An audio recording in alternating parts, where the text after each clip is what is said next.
This is the sad story of Mr. Bump. The trouble was that Mr. Bump just could not help having little accidents. If there was something for Mr. Bump to bump into, he'd bump into it all right. For instance, if you were to see Mr. Bump walking down the street in your town, and if there happened to be something to bump into down that street, then you know what would happen, don't you? Bump. He lived in an extremely nice home, but even there, he couldn't help having all little accidents.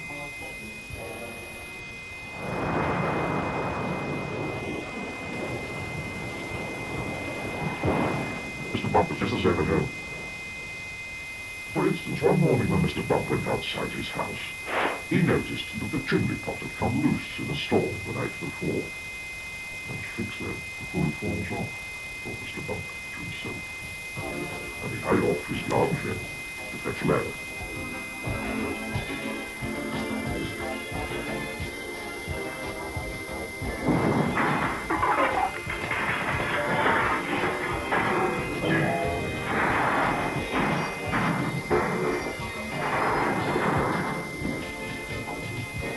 It was a very long ladder.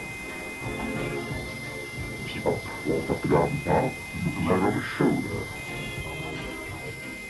Turned the corner of the garden path, crashed with the little window. Oh dear, thought Mr. Bump. And he turned to see what had happened. Crashed with the kitchen window behind him. Oh dear, thought Mr. Bump again. And he rested the ladder against the wall of the house so that he could climb out onto the roof to mend the chimney pot. Crashed with the bedroom window. So you can see how Mr. Bump had his little accidents. Mr. Bump had many jobs, but somehow they never seemed to last very long. As soon as anything got lost, or broken, or splintered, or chipped, or snapped, or cracked, or tore, or burst, or rent, or crushed, or split, or slipped. Guess who got the blame? For instance, when Mr. Bump worked on a farm. Little Bump's here, little Bump's there. Here comes another Bump here, and the people way to spend your day over default. You think there was a farm dog? Still the goat. The farm cat, like we know. For instance, when Mr. Bump was a postman, he got his hand stuck in the glove box. It's the fire brigade. Come and set him free.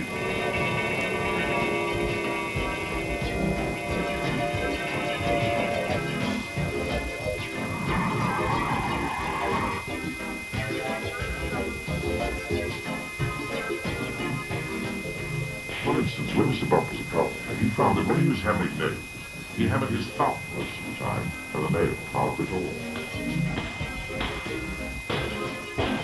Ouch! In order to recover from this series of rather unfortunate happenings, Mr. Bump decided to go away for a holiday. There, he could think about what sort of job he could do where he would be such a nuisance to everyone. So, he set off to a station to catch a train to the seaside.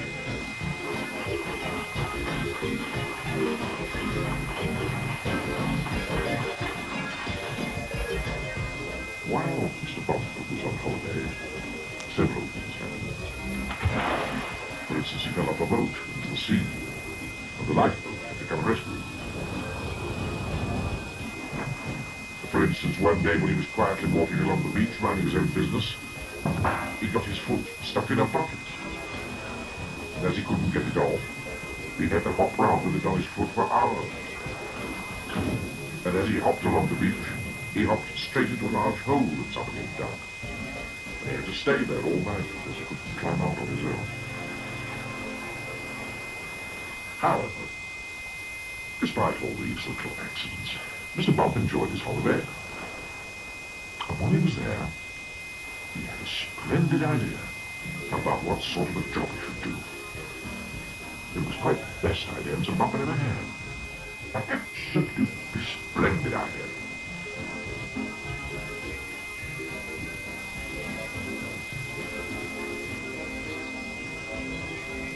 And now, Mr. Bump works happily for Mr. Barley, the farmer.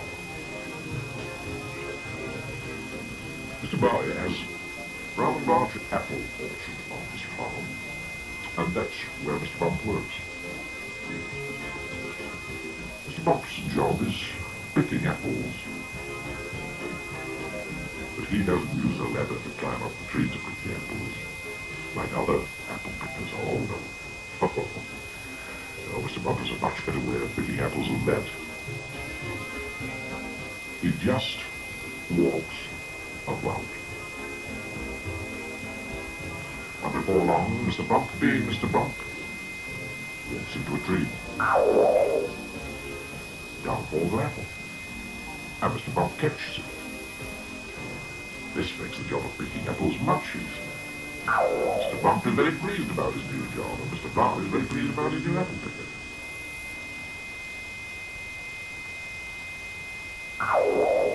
So, you see, the story of Mr. Bump isn't such a sad story after all, is it?